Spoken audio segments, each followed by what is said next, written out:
سلامتی کا طلبگار ہوں آپ کے لیے اور ان سب لوگوں کے لیے جو صلاۃ و صوم سے ناطہ جوڑے ہوئے ماہ رمضان کی پرنور سماعتوں میں اطاعت خداوندی میں مصروف عمل ہے اور نیکی کی باتیں سنتے بھی ہیں اور سناتے بھی ہیں۔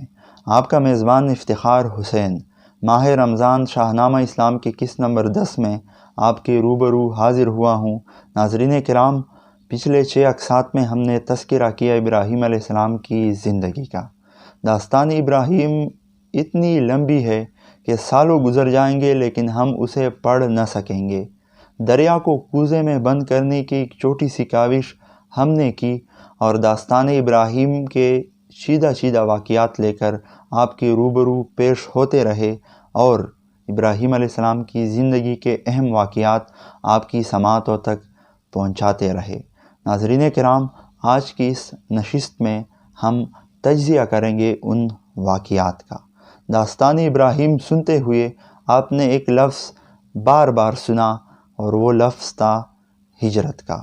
ناظرین کرام، اللہ کے جتنے بھی نیک بندے گزرے ہیں، اللہ کے جتنے بھی انبیاء گزرے ہیں اور وہ لوگ جو اللہ کے مشن پر ہوتے ہیں، ان میں سے اکثریت کو زندگی کے ایک مشکل مرحلے سے گزرنا ہوتا ہے اور وہ ہے ہجرت کا۔ جب آپ کے اپنے آبائی علاقے کے لوگ آپ کے خلاف بغاوت پہ اتر جاتے ہیں اور آپ کو علاقہ بدر کر دیتے ہیں اور آپ کسی دوسری جگہ میں پناہ لیتے ہیں تو اسے کہتے ہیں ہجرت۔ اللہ کے نیک بندے ہجرت پر، اس مشکل مرحلے سے گزرنے پر اس نیت کے ساتھ تیار ہوتے ہیں کہ ایک دن اس کے آبائی علاقے کے لوگ ہدایت پالیں گے اور وہ واپس آ کر اللہ کا پیغام جاری رکھیں گے۔ اس واقعے سے ہمیں یہ سبق ملتا ہے کہ اللہ کا پیغام دوسروں تک پہنچانے کا جو مشن ہوتا ہے ہمیں جاری رکھنا چاہیے اور زندگی میں جتنے بھی مشکل مرحلے سامنے آئے ہمیں ان سے گزرنا ہوگا، ہمیں بخوشی ان کا سامنا کرنا ہوگا، کیونکہ یہ ساری چیزیں زندگی میں شامل ہے اور ان سارے مراحل سے گزر کر ہی آپ اللہ کی خوشنودی، اللہ کا انعام پائیں گے۔ دوسرا واقعہ تھا آتش نمرود کا۔ بابل میں نمرود کی حکومت ہوتی ہے اور وہ بادشاہی کا دعویٰ کرتے ہیں، خدائی کا بھی دعویٰ کرتے ہیں۔ اس دور کے مشہور بت تراش آزر کے ہاں ایک بچے کی پیدائش ہوتی ہے اور وہ بچہ حضرت ابراہیم خلیل اللہ تھا، یعنی کہ اللہ کا پیغمبر تھا۔ وہ بچہ بڑا ہو کر ان سارے بتوں کو توڑ ڈالتا ہے جن کی وہ لوگ پوجا کرتے تھے اور نمرود کی خدائی کو چیلنج کرتے ہیں۔ نمرود ان سے بدلہ لینے کے لیے ایک آگ جلاتے ہیں اور اس آگ میں ابراہیم علیہ السلام کو پھینکا جاتا ہے، لیکن خدا کو کچھ اور ہی منظور تھا اور وہ آگ ابراہیم علیہ السلام کا کچھ نہ کر سکی۔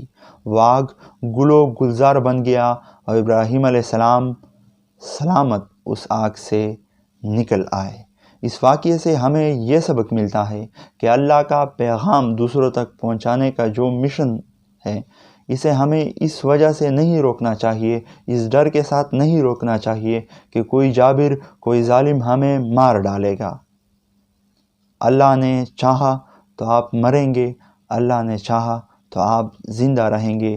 زندگی اور موت کا فیصلہ اللہ کے ہاں ہے، کوئی ظالم، کوئی جابر آپ کا کچھ نہیں کر سکتا۔ اور زندگی کے جدوجہد میں اگر ہم یہ سوچ لے کر بیٹھ جائیں اور ہاتھ پہ ہاتھ دھرے بیٹھ جائیں گھروں میں کہ ہم تو مریں گے، اس کے اپنے مقاصد میں ہم کامیاب نہیں ہو سکتے، تو ہم آگے بڑھ نہیں سکتے، ہم اللہ کا مشن آگے بڑھا نہیں سکتے۔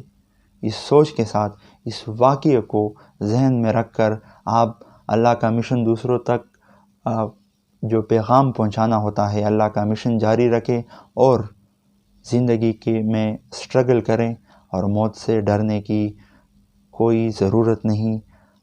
جس دن اللہ نے چاہا آپ مریں گے اور جس دن اللہ نے نہ چاہا تو آپ نہیں مریں گے۔ ناظرین کرام، ان واقعات کو اور بھی ڈیٹیل کے ساتھ پڑھیں اور خود کے لیے ایک موٹیویشن پیدا کریں اور زندگی کے اس سفر کو، اللہ کا پیغام دوسروں تک پہنچانے کی سفر کو جاری رکھیں اور اللہ کا انعام پائیں۔ والسلام۔